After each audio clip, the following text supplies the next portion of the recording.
Usually I'm joined by someone for these movie vlogs, but unfortunately I'm flying solo today, so we're gonna have to just go with Timu Orko over here with his silly wizard hat. Anyway, I saw the Masters of the Universe movie, and I thought I'd put out a video on it because I know people are going to be wondering what I thought of it. I enjoyed it a lot. I'm going to talk quite a bit about it. There's going to be no spoilers in this, although honestly, I don't really know what could be spoiled for this movie. It is basically what you're expecting it to be. Aside from maybe the end credits, as like the end credit scene and the mid credit scenes. Yeah, nothing. I don't think there's really anything I can say that can spoil what this movie is. By the way, of course, stay after the credits. You're gonna want to stay after the credits. I will say one thing about one of the particular the mid credit scene, I believe. Finally, that's all I'm gonna say. Anyway, I love this movie a lot. There was a lot of action. It had, like, a perfect blend of comedy. Visually, it was really good. I was worried it was going to be very brown, like a lot of a lot of the Marvel superhero movies are. You know how Endgame was basically just a dust storm, but whatever. That's a whole other thing for another time. But yeah, they had the costumes were great, the visuals were great. I like seeing parts of Eternia in this. The acting was very good. Nicholas Galatine or something. Well, I can't remember his last name. I thought he did a really good job as Adam and He-Man. He was basically just Prince Adam throughout this whole thing. Let's be real about that.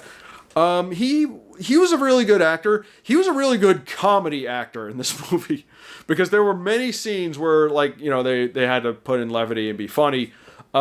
He has, like, really good comedic timing, especially when it comes to stuff like pratfalls and just whenever, like, physical comedy had to happen, he was, like, there. Like, he had perfect facial expressions. He pulled it off great. He had great timing. Camila Mendez, who was Tila, did a really good job. They perfectly portrayed her and Adam's relationship, which is basically sort of a brother-sister relationship, but with, romantic interests later in the line, which they did imply in one particular scene where it seemed like they were going to get together, but then Tila said something like, "I really value our friendship," and he's like, "Oh, yeah, yeah." There may be plans to move forward with this as a franchise with more movies ahead, so they'll have plenty of time to flesh that out, let's be real. Idris Elba as Man-at-Arms. I knew Idris Elba was going to be good. That being said, if I was to cast Man-at-Arms, my main pick would have been Liam Neeson. I think Liam Neeson would have, like, been perfect for Man-at-Arms. Idris Elba, though, because it is Idris Elba, he did a phenomenal job, especially during his introduction, like at the beginning of the movie, like when he was training the children with Adam and Tila with them. And he also had a really great sequence a little bit later on when he was fighting Trapjaw, so that was really cool. Plus, there was a whole character thing with him going on. But Man-at-Arms, from, which not originally, but thanks to the Filmation cartoon, was meant to be more of a mentor type of character. And he did that very well. He was always there with, like, the good advice, and he tried to teach, he was trying to teach the kids how to fight. And Idris Elba did a good job. That's all you got to know. And it was really cool seeing a lot of other characters from the franchise. A lot of the side characters were announced. Fisto, Ram Man, Mechanic was in this. And Cringer was in it as well. I wasn't really fond of Cringer's voice, but it was fine. Also, the bad guys. Okay, let's look. We might as well just get this out of the way. Jared Leto as Skeletor. I cannot describe how upset I was when I heard that he was Skeletor, because he was also in Tron Ares, and Tron is another series that I really like. So, like, for the past year or so, I just been like mulling over the fact that one of the worst people in Hollywood is the leading man, or a leading man in two movies from franchises I really like. That being said, Skeletor was really good. They had that perfect balance of just, and this goes for like all the villains of this movie, they had that perfect balance of comedic but legitimately threatening and intimidating. And they did that with Skeletor too, because he was like a force to be reckoned with, but he was always there for those classic Skeletor, like, you dunderhead, you know, those kinds of things. Like, you will fetch me the sword that is rightfully mine, you know. He did that pretty well. The character can be easily recast, though, because it's mostly CGI and makeup and a voice. In fact, again, not spoiling anything, but the way this ended, bringing back Skeletor would mean, they probably are going to recast him very easily, as long as they keep the character the same. That's all they got to do. They just got to keep the character the same, exactly how he was. I'm sure they can find a perfectly adequate person to fill that role. The end. Alison Brie as Evil Lynn was really good. She was, Skeletor's second in command. And they had, like, again, they made the villains, like, campy, but perfectly, like, perfectly capable villains, threatening.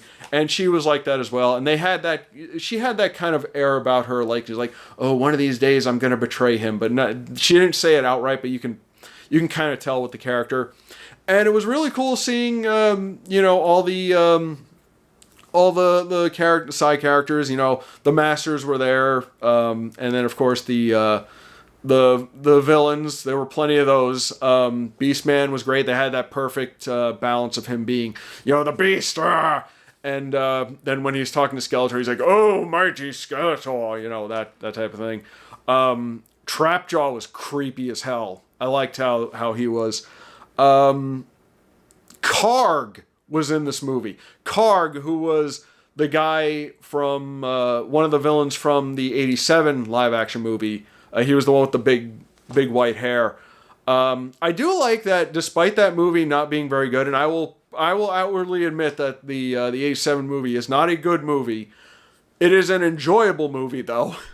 If you want some cheesy '80s sci-fi schlock, you watch the Canon Masters of the Universe movie.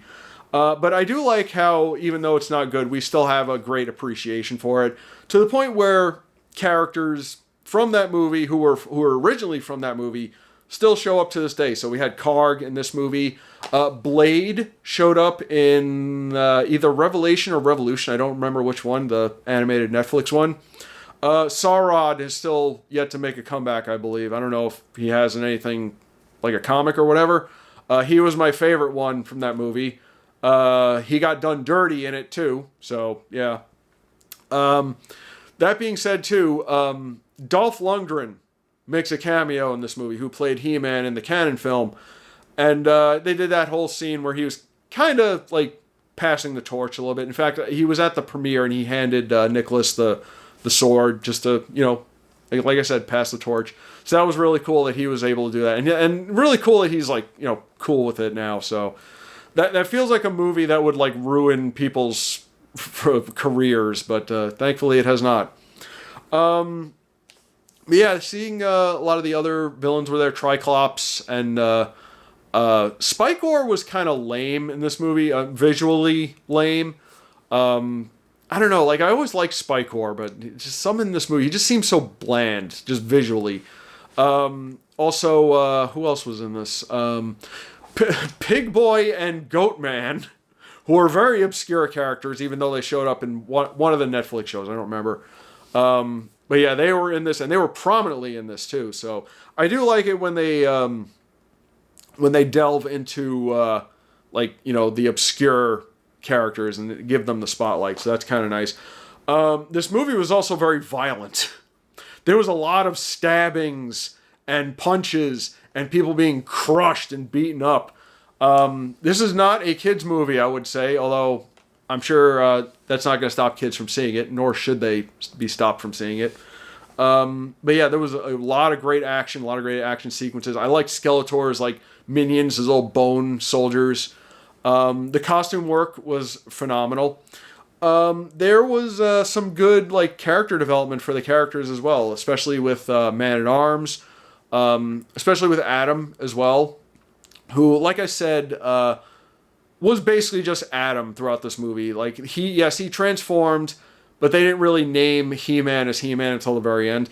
The way that they did the names of the characters in this was kind of clever because Adam left Eternia as a child, so he has memories of the Eternian warriors and all the the masters, and I guess he never like picked up on their names, so instead he gave them nicknames, which is how when he showed up again, he was calling like Ram Man, Mechaneck, Fisto, and that's his. So what I like about this is that the since the 80s, the characters have been more fleshed out. They've been given some extensive backstories as well as real names in addition to, the names that their action figures were. So I think that was kind of cool. Like they implied that they have real names, but Adam just remembers them as Ram Man and Fisto and, all them. And then he gave himself the name He-Man because, he's like, oh, it's a kid.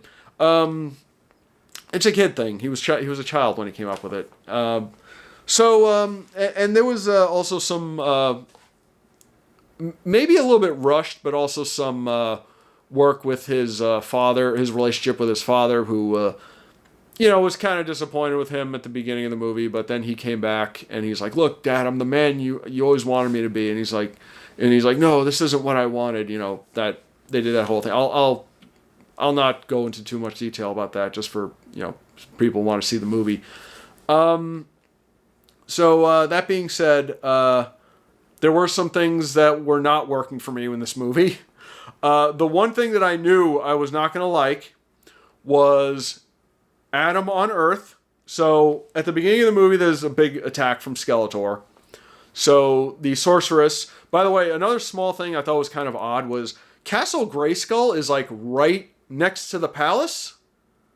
Like there's a bridge that goes right to Castle Grayskull. In the lore, Castle Grayskull, was where the power of the universe and the power of Grayskull was kept, and it was always in like a remote location, and it looked like that because it was meant to deter people from ever going in there, making them think that maybe there's nothing of value in that place. It was a facade basically. I don't like the fact that Castle Grayskull was like right there. Like that was kind of odd. Like no version of Masters of the Universe I've ever seen did that. Small issue, not a huge problem. So they had the attack on the palace. They sent young Adam, with the sword to Earth. They tell him, you'll be safe here. Just keep the sword. On the way, he loses the sword, and he spends 15 years on Earth in, I think they said it was Oklahoma City. And, oh God, the sequences on Earth sucked. And I knew they were going to suck too, because, oh God, he's being awkward because he's not from Earth. And he was like, he was trying to tell people that I'm from another planet and they think he's crazy. That office that he worked at, though, I hated that whole bit because, man, that place sucks. And I say this as someone who has worked office jobs. Yeah, that was bad. That was real bad. And I get what they were going for with this because they wanted to make it seem like Earth was lame. Mission accomplished. Because Eternia is better. It's more fantastical. And that's where he's from. And he's like, I'm from a place where dragons and wizards are real. And then he's on Earth, working HR. Oh, God. That whole bit was...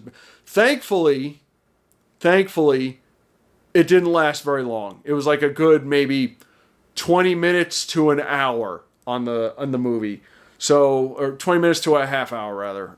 But yeah, thankfully they left Earth. They did not come back. They did not look back. They just went right back to Eternia. So a couple other things. There are some pretty glaring plot holes in this movie. There are you saw this in the trailer.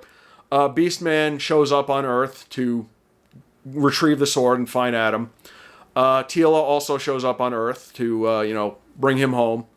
Teela they establish with a spaceship to go. We don't know how Beastman got there or how he left. They never explain that. He's just there, and the next thing we know, he's in Skeletor's chamber groveling. Certain things in movies like this, they can just fix with a line of dialogue. Just say, Evelyn used her magic to send him to Earth. That's it. They don't have to show it. They just have to say it. I will accept this.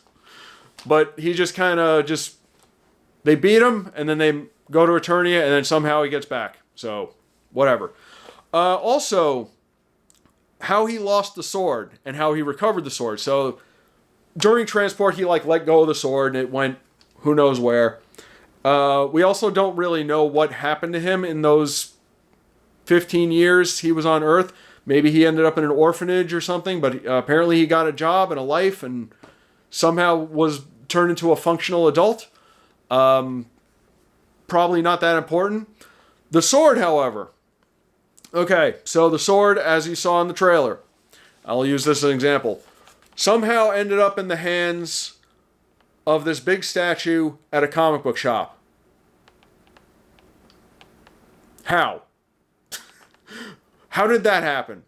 Did the owner of the shop find it and he was like, I'm going to make a cool statue out of this. So he just had it in the hands of this fake ass Vicor character. Vicor is a character from Masters of the Universe. And Adam had to go retrieve it and then he got arrested. You saw it in the trailer. So yeah, there's a lot of information missing from there. There's also, again, a lot of things happen that characters talk about that they were not there for. When Adam first did the transformation, the only people that were present there were Teela and Man-at-Arms and Roboto. Roboto, by the way, on a side note, for some reason voiced by Kristen Wiig, who I think was kind of an odd choice. Was Alan Tudyk not available that day? He loves voicing robots. You should have got him. But whatever, small problem. So he transforms into He-Man. They fight off, the bad guys and they get away. The rest of the Masters get captured, and Skeletor was like, who was that big loincloth man or whatever? And, he's torturing them until someone speaks up and says, that's Prince Adam.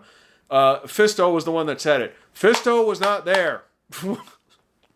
Fisto was not there when He-Man transformed. He was fighting or whatever, wherever he was.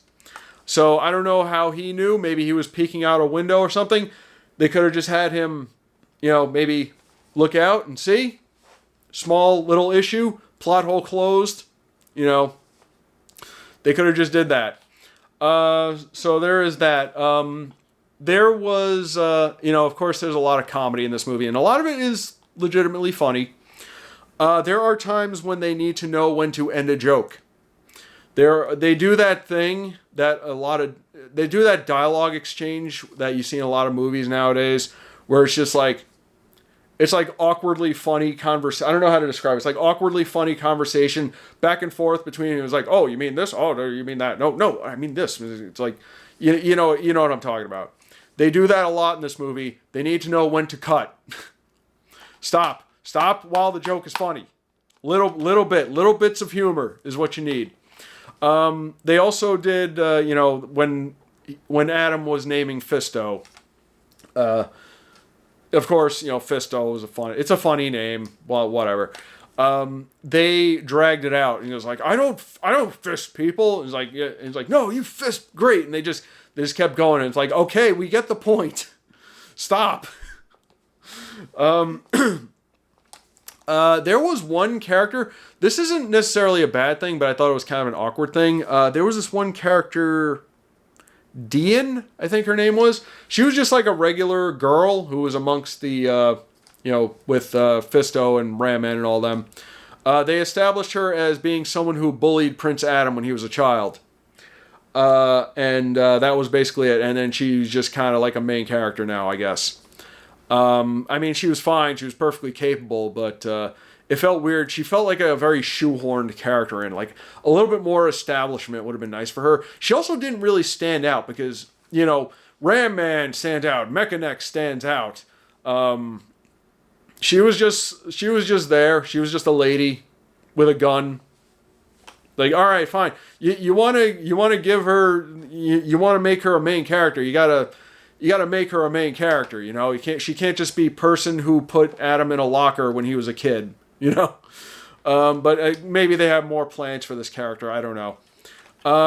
Let's see what else. There was a lot of references to things. Obviously, the Filmation cartoon, which has basically been the blueprint for Masters of the Universe since it came out. Obviously not the original story, but that the Filmation cartoon is what everything is basically based on these days, with stuff from the original run from the comics. So they did a couple of Filmation things. There's a part where at the end where everyone's laughing, and they did that the Filmation laugh where their head goes back. They did that for maybe like a couple seconds too long. Not really.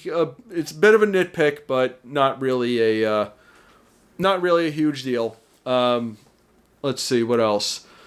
It is pretty clear that they want to do more with this. They did establish quite a few things in the post-credit sequences, and there's still a lot to explore in the world of He-Man. Hopefully, they do not return to Earth. I will say one small spoiler. On Earth, He-Man or Adam had a roommate who was kind of irritating guy. And at the end of the movie, Adam brought him to Eternia to see everything. I hope we do not see him in the sequels. If there are going to be sequels. I hope they are. I hope there are sequels, because I like I said, despite the nitpicky things I've been saying about this, I did enjoy it. Again, it is action-packed. It is a lot of fighting, a lot of sci-fi, a lot of mysticism. It is exactly what it needs to be. It is a Masters of the Universe movie. And one small issue I did have. This is something that can be rectified in future sequels. Listen, Nick was really good as Adam. I'm going to say it. He's a bit too small to be He-Man. He was very muscular and fit, don't get me wrong. He-Man has to be huge. He is He-Man. He has to be big. Every version of He-Man. Adam is small, He-Man is big, except Filmation, because it's Filmation. They had to recycle the cells. And New Adventures doesn't count. But yeah, every other version, Adam becomes He-Man. Hit the gym. Oh, that was one other thing. When Adam was back on Eternia, he was using Earth lingo to, everyone who was there. And they were not, understanding what he was saying. There was a scene where he goes up to Fisto and he goes, "How much do you bench?" And Fisto's like, "What is bench?" Again, a little too many of those. Now, again, like I said, a lot of these issues are not huge issues. Some of the plot holes are hard to ignore. But again, this movie is exactly what it needed to be. And I greatly enjoyed it. It was a lot of fun to watch. I do hope they move forward with it and do more with it, especially, like I said, especially since they set up a couple of things. So, yeah, I recommend checking it out if you haven't done so already. See if they're sold out of the popcorn buckets, though. I wanted to get the sword drink dispenser. They had a power sword that you pour drinks into. Unfortunately, they were sold out, so I had to settle for the this one. So there we go. Okay, I'm gonna turn that off now. All right, well, I think that's about all I have to say about the movie. Like I said, it is exactly what it needed to be, and I recommend you go check it out if you haven't done so already. All right, well, I got some other stuff I got to do. I have Cartoon Clip Show to write. I am still working on that. Don't you worry. Just other stuff keeps coming up. But yeah, thanks for watching. Make sure to like, comment, and subscribe if you haven't done so already. Check out my Masters of the Universe reviews for Cartoon Clip Show. I did 4 of them. It took forever, and I worked very hard on them. So we'll see how what the future holds for this. But until then, thanks for watching. And Not Orko and I will see you later.